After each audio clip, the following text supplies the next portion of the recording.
Hello and welcome to a look at Manic Minor for the Commodore 64, a game that was made by Software Projects.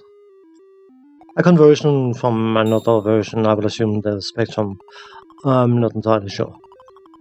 But Minor Willy, one day while he's out prospecting, bumps into an ancient mine shaft. And upon further discovery, or whatever you call it, he realizes that he's bumped into the mine shaft of an ancient civilization that once apparently ruled the underground of Earth. They were super advanced and they had high tech and blah blah blah blah blah. They disappeared because of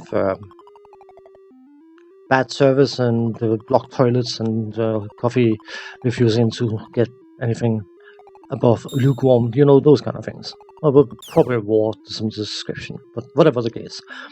While the civilization has gone, the mining robots they were employing has not stopped functioning, and over millennia or whatever it is, they have apparently gathered a huge pile of natural resources, and Willy, of course, being the entrepreneur that he is, decides that could be a lucrative prospect to actually find the storage room.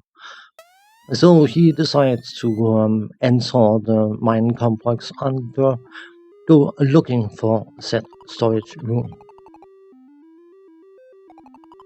As you can likely gather, you are in control of Willy, and Willy has to navigate a whopping total of 20 levels, gathering a unique object per level in order to reach his destination and become filthy rich or hugely disappointed, one of the two, whatever the case might be.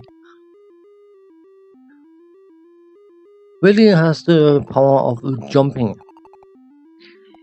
It is a set distance and set height jump. You cannot in any way, shape or form manipulate the distance or height of the jump, and he has to use that to get around various different obstacles, mining robots of course, but also poisonous fern and lasers and whatever else it might be. Touching anything that doesn't look like an object that can be picked up, they are glowing, just for reference, or a surface to walk on will cause Willy to lose a life. And once that's happened 3 times, the game is over and you get the joy of starting from the beginning, irrelevant of how far you may have progressed into the game. Technically, this game is going to be mediocre at best. I mean, it is a game from 1983, so you can only expect so much, and you are only going to get so much.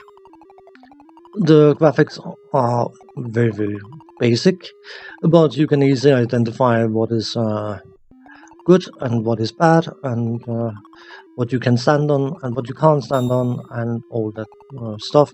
So the graphics are sufficient, I would say. I mean, it is a game from 1983. At that point, you should probably be happy about anything moving on the screen and being able to be controlled by the player at all. The sound effects and the music, it's the same story. I mean, it is an older game, and while certain older games definitely have a quite spiffy looking graphics and decent sounding sounds, this game does not belong in that category, and both sound effects and music are is even of a very limited quality. The controls are by and large spot on. You do left and right to move left and right, and then you jump by hitting the fire button. But while the controls are perfectly fine, the actual gameplay is all about jumping over things and picking things up. And sort of that's where everything starts going wrong.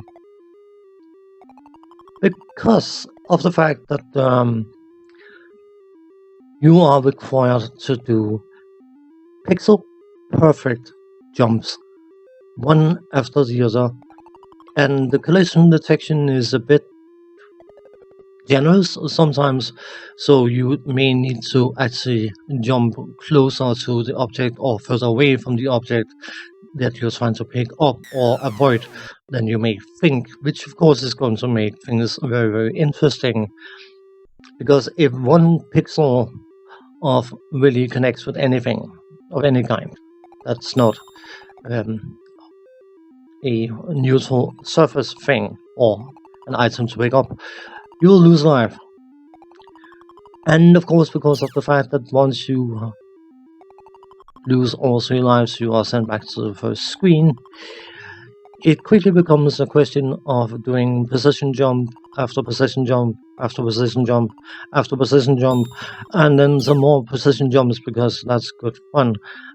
And any single pixel of positioning or miscalculation of how fast an opponent may move is enough to cause you to lose a life. And yeah, that is definitely not going to be gameplay for everyone. I've heard this game being called a bit of a stinker. I don't agree. I think fundamentally the game is perfectly serviceable.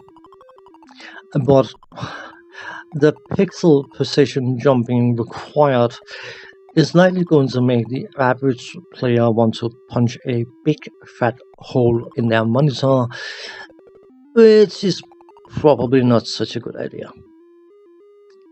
All in all, I got fed up with the pixel precision jumping, but as a game, it is still a fully functional, however frustrating title. Thanks for watching, take care, see you next time. Bye bye for now.